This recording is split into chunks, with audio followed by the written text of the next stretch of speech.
April 30th, 1945. Berlin is burning. The sky above the German capital glows a deep, ugly orange. Entire city blocks have been reduced to rubble. Smoke fills the air so thick that day looks like night. Soviet tanks, tens of thousands of them, surround the city from every direction. 2.5 million Red Army soldiers are closing in. The war is over. Germany has lost. Everyone knows it. And deep underground, 8 meters below the streets of Berlin, inside a damp concrete bunker lit by humming fluorescent lights, a man sits alone in a small room. Adolf Hitler, the man who plunged the entire world into the deadliest war in human history, the man responsible for the murder of 6 million Jews and millions more, the most feared, most hated dictator of the 20th century. Within hours, he will be dead. Or will he? Because here is the thing that historians almost never talk about.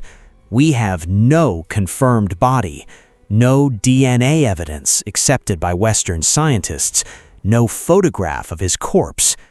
The skull fragment the Soviets held for 50 years, DNA tested in 2018, it belonged to a woman. So what really happened on Hitler's last day? Today, we are going deep into the bunker. We are going through the FBI files. We are following the escape routes to South America. And by the end of this video, you will understand why this is one of the most unsettling, unsolved mysteries in all of modern history. Stay with me, because nothing about this story is what you were taught in school. Inside the Führerbunker, the final 48 hours. To understand what happened on April 30th, we need to go back a few days. By April 1945, Adolf Hitler's world had completely and utterly collapsed around him. His armies, once the most powerful military force in Europe, were shattered. The Eastern Front had disintegrated. American and British forces were pushing in from the west. The Soviets were pushing from the east. Germany was being crushed from both sides like a vice. His closest allies had either surrendered, fled, or betrayed him. Heinrich Himmler, his head of the SS, the man he trusted most, had secretly opened peace negotiations with the Allies behind Hitler's back. When Hitler found out, he was so enraged he had Himmler stripped of all his positions. Hermann Goering, his second-in-command, had sent a telegram suggesting he should take over leadership. Hitler saw this as treason and ordered his arrest. Even within his inner circle, everyone was running. But Hitler refused to leave Berlin. While generals begged him to flee to the mountains of Bavaria, while his staff pleaded with him to escape while there was still time, Hitler stayed in the bunker. He was convinced, or pretended to be convinced, that a miraculous reversal was coming, that new armies would arrive, that the Soviets would somehow be pushed back. They were not. By April 20th, his 56th birthday, only his most loyal followers remained with him underground. Among them, Eva Braun, his companion, Joseph Goebbels, his propaganda chief, who had brought his wife and 6 children into the bunker to die with Hitler, and various secretaries, military aides, and SS guards. The Führerbunker itself was a remarkable construction. Completed in 1944, it sat 8 meters below the Reich Chancellery Garden. Thick concrete walls, an air filtration system, a small kitchen, bedrooms, a map room, a telephone exchange. It was designed to survive almost anything. But it could not survive the war that Hitler himself had started. By April 28th, Soviet forces were less than a kilometer away. And then, on the night of April 28th going into April 29th, something unexpected happened. Hitler got married. The last night, marriage, testament, and farewell. At around midnight on April 29th, Adolf Hitler married Eva Braun. It was a small, strange ceremony held in the map room of the bunker. A local city official was brought in to perform the civil ceremony. Both Hitler and Eva confirmed they were of pure Aryan descent, a requirement under Nazi law that, under the circumstances, must have seemed almost absurdly pointless. They signed the marriage register. Both witnesses signed as well. And just like that, after more than 12 years together, Eva Braun became Eva Hitler. The wedding was followed by a modest reception. Champagne was poured, old stories were shared. Secretaries later described it as deeply surreal, people laughing and talking while bombs shook the ceiling above them. After the reception, Hitler retired to his study and spent several hours dictating his final political testament. It was a document that revealed everything about who Hitler truly was, even at the very end. He blamed the Jews for the war. He blamed his generals for losing it. He took no personal responsibility for anything. He appointed Grand Admiral Karl Dönitz as his successor and urged the German people to continue the struggle. By mid-morning on April 29th, Hitler had also received the news that his close ally Benito Mussolini had been captured and executed by Italian partisans. Mussolini's body had been hung upside down in a public square in Milan for crowds to spit on. Witnesses say this news shook Hitler deeply. He became obsessed with the idea that his own body must not fall into enemy hands. He must not be put on display. He must not be humiliated in death. And so on the afternoon of April 29th, Hitler gathered his remaining staff and conducted a grim personal test. He was suspicious that the cyanide capsules provided by Himmler might be fake, part of some betrayal, so he ordered his dog, Blondie, to be given a cyanide capsule. The dog died immediately. The cyanide was real. By the evening of April 29th, Hitler had said his goodbyes to his staff.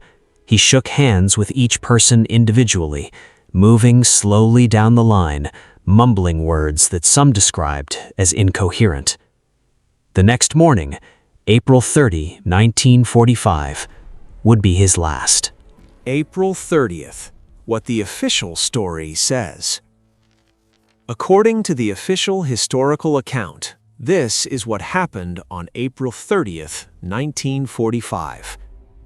At around 1 o'clock in the afternoon, Hitler and Eva Braun had lunch with their secretaries, a normal meal, relatively calm. Some of the last witnesses to see both of them alive described Hitler as quiet, resigned, almost peaceful. At approximately 2:30 p.m., Hitler and Eva Braun said their final goodbyes to the remaining bunker staff. Eva was described as composed. Hitler was pale and trembling. They walked together into Hitler's private study, a small, simply furnished room, and closed the door. At approximately 3:30 in the afternoon, a single gunshot was heard. When staff entered the study minutes later, they found Adolf Hitler slumped on the sofa, a gunshot wound to his right temple. Eva Braun was beside him, no visible wound. She had taken cyanide. Their bodies were wrapped in blankets and carried up the stairs to the Reich Chancellery garden above. There, in a shell crater, both bodies were doused with petrol brought up from the bunker's emergency fuel supply. Hitler's aide, Otto Gunsche, set them alight. The bodies burned for several hours. Soviet artillery continued to rain down around them.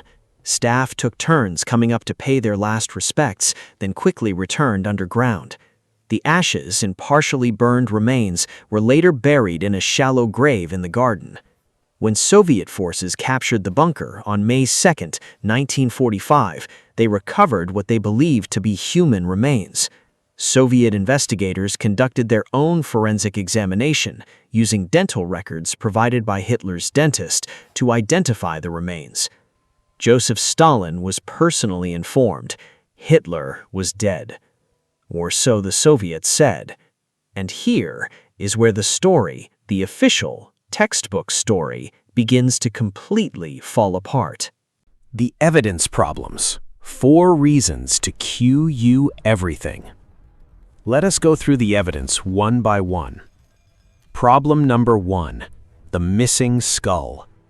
For over 50 years, the Soviet Union claimed to possess a fragment of Hitler's skull with a bullet hole in it as proof of his death. This skull fragment was kept in the Russian State Archive in Moscow. In 2018, French pathologist Philippe Charlier and his team were granted access to the skull fragment. They performed DNA analysis and detailed forensic examination. The results were published in a peer-reviewed scientific journal. The skull did not belong to Hitler. The DNA profile indicated it came from a woman under the age of 40. Think about what that means. The single most important physical piece of evidence the Soviets ever presented, the evidence they used for over 5 decades to prove Hitler was dead, turned out to belong to an unknown woman. Problem number 2, contradicting eyewitnesses. The eyewitness testimony from people inside the bunker is deeply inconsistent. Some witnesses say Hitler shot himself in the right temple. Others say the left. Some say he shot himself through the mouth. One account says he took cyanide and shot himself simultaneously. These are people who were supposedly present in the same building on the same afternoon. Their accounts should broadly agree. They do not. Problem number 3, no Western confirmation. American, British, and French forces, the other Allied powers, never independently examined or confirmed Hitler's remains. The entire identification process was conducted solely by Soviet investigators, whose findings were never shared with Western allies in any verifiable way. During the Cold War, Western historians largely accepted the Soviet account because the alternative, that Hitler had escaped, was politically unacceptable. But politically unacceptable is not the same as proven. Problem number 4, and this is the most disturbing one. The escape routes were real. After the war, Allied investigators uncovered an extraordinary network, later called Odessa and the Rat Lines, through which thousands of high-ranking Nazis escaped justice. Using false identity documents, sympathetic Catholic clergy, and South American contacts, senior SS officers, war criminals, and Nazi officials successfully fled to Argentina, Paraguay, Brazil, Bolivia, and other countries. Josef Mengele, the Nazi doctor who performed horrific experiments on concentration camp prisoners, lived freely in South America until his death in 1979. He was never caught. Klaus Eidelmann, one of the chief architects of the Holocaust, was living openly in Argentina under a false name until Israeli intelligence agents abducted him in 1960. Klaus Barbie, the Gestapo chief of Lyon, France, responsible for the torture and murder of thousands, was found living in Bolivia in 1983. The network was real. The roots were real. The question is only whether Hitler used them. The FBI files and the Argentina theory. In 2014, something remarkable happened. Thousands of previously classified FBI documents were declassified and released to the public through the Freedom of Information Act. Among those documents were files that had been hidden from the public for nearly 70 years. They contained reports from FBI informants, multiple independent informants claiming that Adolf Hitler had not died in the Berlin bunker, that he had escaped Germany via submarine, that he had arrived in Argentina, that he was living in the Patagonia region of South America. One FBI document, dated 1945, contains a detailed report from an informant who claimed to have personally seen Hitler arrive in Argentina by submarine, accompanied by several aides. The report includes a description of the route taken and the location where Hitler allegedly settled. The FBI took these reports seriously enough to open active investigations. That by itself is significant. American intelligence agencies do not waste resources investigating things they consider completely implausible. The Argentina connection was not random or far-fetched. By the end of the war, Argentina, under President Juan Perón, had become the primary destination for escaping Nazis. Perón had ideological sympathies with fascism. His government actively helped create false documents and provided sanctuary.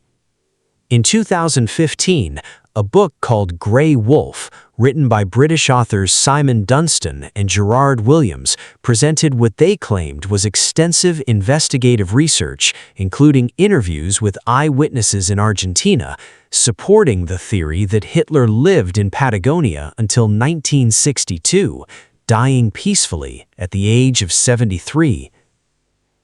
Mainstream historians have largely rejected this book, pointing out gaps and inconsistencies in its evidence. But here is what even the most skeptical historians cannot deny. The FBI files are real. The informant reports are real. The Argentine escape network was real. And the physical evidence for Hitler's death in the bunker has serious, documented problems. We are not saying Hitler escaped. We are saying the evidence is far weaker than you were taught to believe. What historians actually believe and why it still matters. So what is the mainstream historical consensus? Most serious historians, including those who have spent their entire careers studying the Third Reich, believe that Hitler did die in the bunker on April 30th, 1945. Their reasoning is this: the eyewitness testimony, despite its inconsistencies, broadly supports the death in the bunker. Hitler's mental and physical state in his final weeks makes a dramatic escape seem very unlikely. And the idea of the most wanted man on Earth living quietly in South America for decades without any credible confirmed sighting strains believability. These are reasonable arguments, but reasonable is not the same as proven. And here is why this question still matters 80 years later. It matters because the Holocaust was the greatest crime in human history. The question of whether its architect faced justice or escaped it is not merely a historical curiosity, it is a moral question of the highest order. It matters because the escape of thousands of other Nazis to South America is documented historical fact. These men built new lives, had children and grandchildren. Many died peacefully in their beds. Justice was never served. And it matters because the way we tell history, the certainties we present as settled fact, shapes how we understand evil, accountability, and what happens when the world looks away. Whether Hitler died on April 30th, 1945 or not, one thing is absolutely certain. The world he destroyed took generations to rebuild. The lives he took can never be returned. And the question of whether he truly answered for what he did will haunt us for as long as history is told. So here is where we stand. April 30th, 1945. A gunshot in a bunker. Body spurned beyond recognition. A skull fragment that turned out to belong to a woman. FBI files pointing to Argentina. An escape network that smuggled hundreds of Nazis to South America. Did Hitler die that day? Most historians say yes, but the evidence has more holes in it than anyone in power ever wanted you to notice. The truth about Hitler's last day is darker, stranger, and more complicated than any history book will ever fully tell you. If this video made you see history differently, hit that like button right now. It genuinely helps this channel more than you know. Subscribe so you never miss a video. We go deep into the hidden corners of history every week, and I want to know what you think. Drop a comment below. Did Hitler die in that bunker, or did he escape? Let's talk about it. See you in the next one.